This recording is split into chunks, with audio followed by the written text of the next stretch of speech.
Hello, Jane Ashurst from Radiant Heart Yoga here, sharing another practice with you.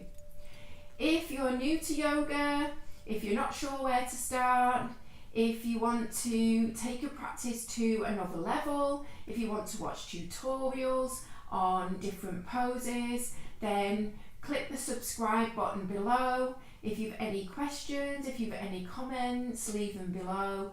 And let's get practicing. Hi Instas, welcome to a video that is all about the toes, the feet, the ankles and the calves, and we're putting those into the different shapes that we move into, some stretching and some strengthening, well, more stretching really, and it's a little bit more active than sort of more muscular energy involved than some of the other practices. And I'm going to do the same sort of style that I've been doing, where I show you how to get into the pose and then I ask you to set your timer and give yourself maybe 3, 4, 5 minutes in the pose. Some of these ones in this one you're not going to want to stay in for that length of time. And the reason that I do it that way, I have got a couple of videos that are full length videos with me talking you sort of into every pose and staying with you for the full length of time, but I really believe that you need to start to learn to do the practices on your own. And I also believe that, particularly with the yin, the reason being that it's your body, which is different to everybody else's body, and where you need to spend time may not be where somebody else, i.e. me, needs to spend as long. You might have an imbalance where I don't have an imbalance. So if you're practicing yourself, you can work that out and you can adapt that practice so that you're bringing your body back into balance. Okay. So, our first pose, you'll need, that's what I was going to say, that's why I got up to do this, you'll need either a bolster or cushion, something that you can swap for a bolster, blanket, a brick, and that should be okay. So what we're going to do first is, I'll show you on this side, you're going to sit on this leg and bring this foot with the sole of the foot down. So I'm going to turn around and show you what it looks like on this side, okay? So if it's not comfortable for you to sit up on your heel, you can put a brick here so that you're actually sat on the brick, and you'll just need to bring your foot further back to feel the stretch, okay? So this is your first one. You're going to set yourself up.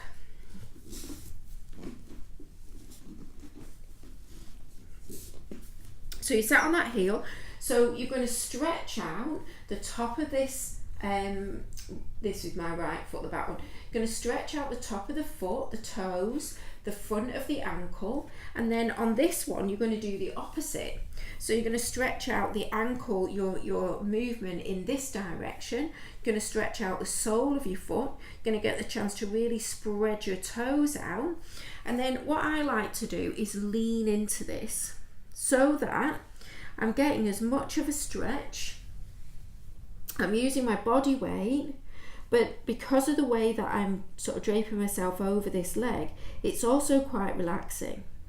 And you can, put your bolster underneath your hands. You could maybe even rest your elbows on your bolster. Anything that you can do to make it more relaxing, that's where you want to be. And then if you do feel after a few minutes that you can move this foot back and just get a little bit more of a stretch, then please, do that kind of about halfway through. So I would recommend staying for about 3 or 4 minutes in this pose, and then you're just going to switch to the other side. So switching is going to be a counter pose in itself, because you're doing the opposite thing to each foot and leg. Okay, and then you're just going to settle into it. So for me, immediately I can feel that the calf on this leg is much tighter for whatever reason than it is at the moment on this other leg. So if I was practicing for myself, I would add another couple of minutes on the timer for this side, and that's a sort of an example of what I mean about making it your practice.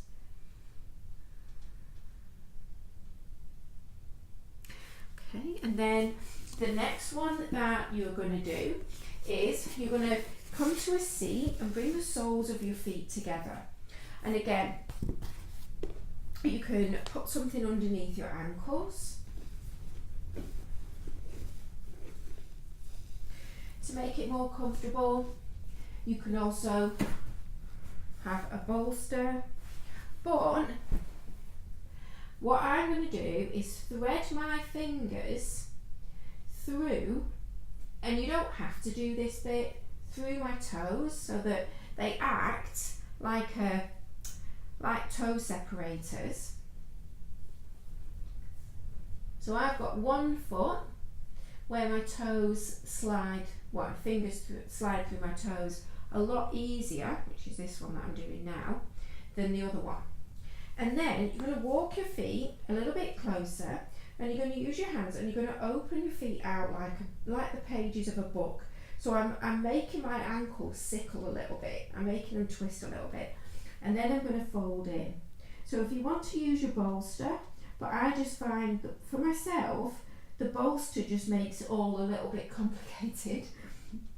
But what I'm going to do is use the weight of my head to drop me down further into the shape. And if you want to put a cushion underneath each leg so that your hips are nice and relaxed, there's loads of things that you can do to make this more relaxing and more accessible for you. And then once you've done your time, I'd say 5 minutes, definitely for that one, 5 minutes. And then from here, this is one that you're not going to want to stay in for as long. You're going to curl your toes under and sit back on your feet. Now, you can make this one a lot less intense by keeping your fingers on the floor. So you can walk your fingers forwards, and once you start, it won't be all in one session. But if this is really challenging for you, then you need to start doing it, because especially as you get older, your toes start to claw in, and what you want is your feet and your toes to be able to splay out, because a lot of the tension that we carry around that we're not even conscious of, sometimes if we don't feel stable in our foundation, if we don't feel balanced when we're standing, or or even needing to balance a little bit or walking, then that's going to create tension in the body. Okay, and then as you get more sort of open for this pose, you can sit more upright, and it's very intense. I can feel it a lot, and this is a sort of pose that is very difficult to still your mind then, because your mind will be telling you all kinds of stories about why you shouldn't be doing this.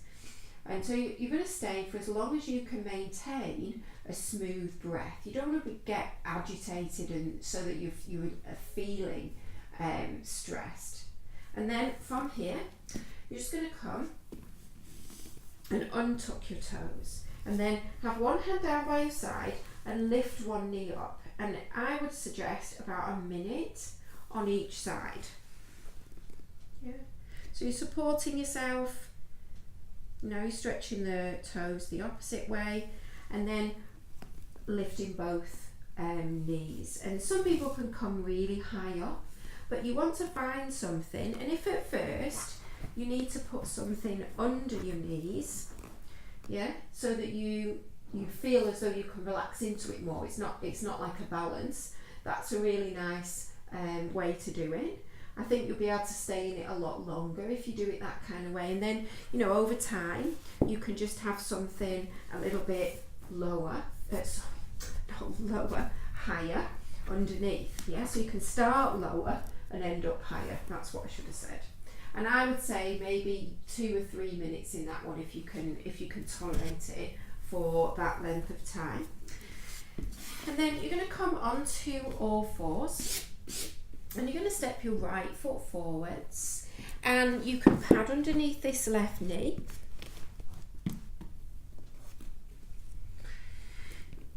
And if you're able to come all the way to the floor with your elbows, great. If you need something underneath your elbows, then have something underneath your elbows. You're going to drop your head down, or you're going to position your prop so that you can rest your third eye center on it. And you're going to see if you can relax as much as you can.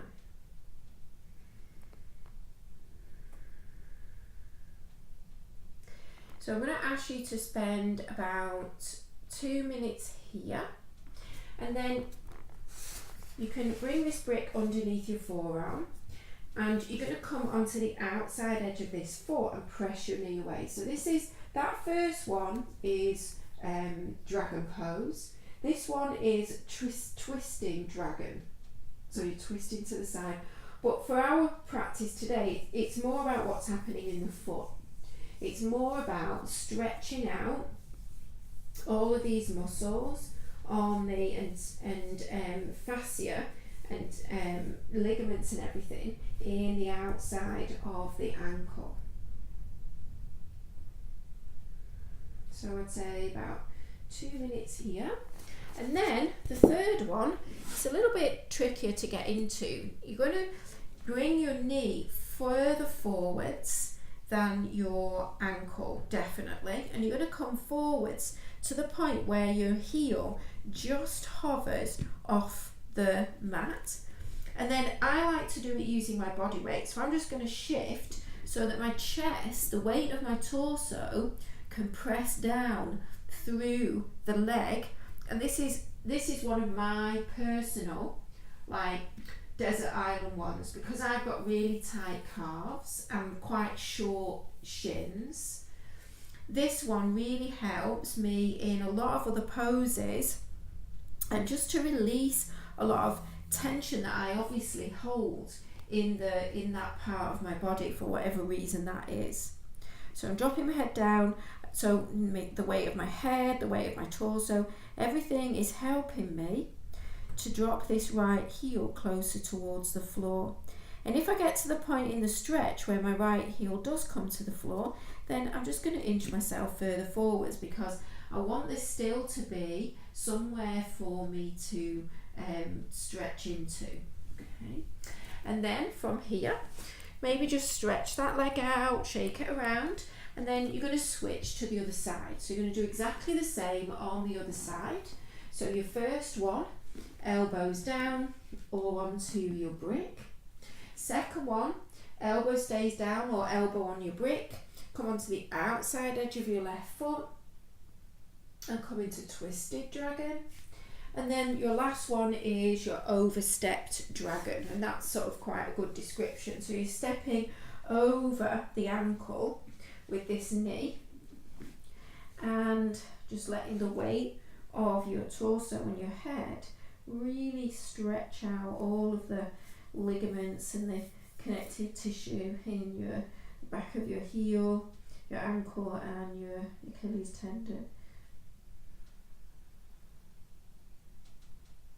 And I'd say if you did 2 minutes in, or even 3 minutes in each, then you're going to get 7, 8, 9 minutes in that pose on each side, which is going to make a massive difference.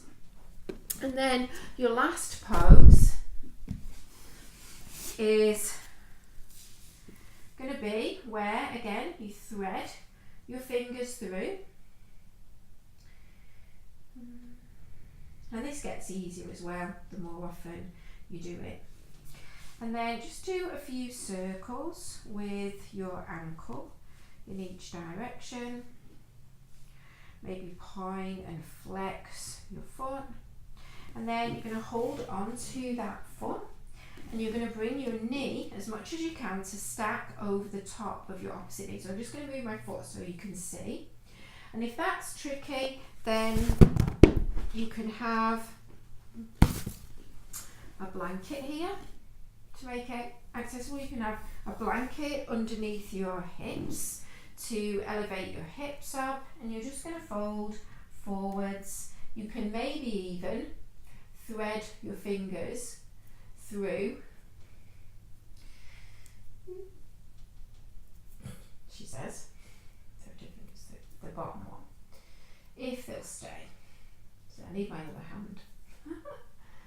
So it is a bit tricky because, you know, if you're like me and you use your other hand to help you do it, there we go. And then you're going to fold forwards. So you've got a nice stretch in all the connective tissue in the back of this straight leg.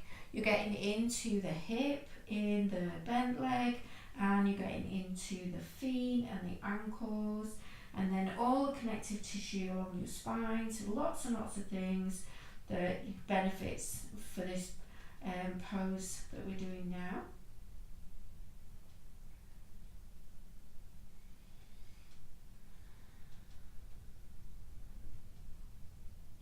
And then as long as you can, maybe 5 minutes on each side, and then you're just going to switch to the other side, okay, and do exactly the same thing on the other side. And then you're going to come and lie down on your back and take your rest in your shavasana. Okay, so that, when you watch it, will seem as though, you know, it was very kind of rushed and moving quickly through the poses. But like I said at the beginning, make sure your room is nice and warm, make sure you've got all your props, light some incense, have some soft music playing, see if you can ensure that you're not going to be disturbed. Watch the video first, then you can make sure you've got everything that you need, you've got your timer, and then just move through the poses, stopping the video when you are going to spend your time there.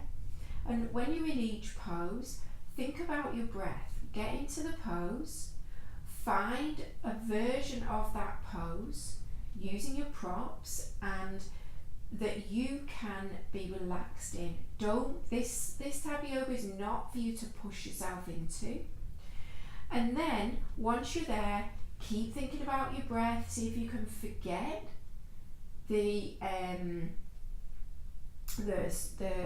timer that you've got. It's really good if you can have on my phone, I know you can just set the timer for 3 minutes and just hit it each time, and then you know that you haven't got to keep looking at it, it's just going to go off. And set the alarm on it to be a nice and soothing sound, and have it nice and low. You don't want to keep jumping and waking up that fight or flight response in between every pose. And then work out where you need to spend the most time, and that's what you need to do to start bringing that balance back into your body. So I hope that's been useful, and I hope that you enjoy that practice as much as I absolutely love doing the yin for myself, and I'm hoping that is infectious and that you get to really love the yin practice as well. So I'll see you on the next video. Namaste.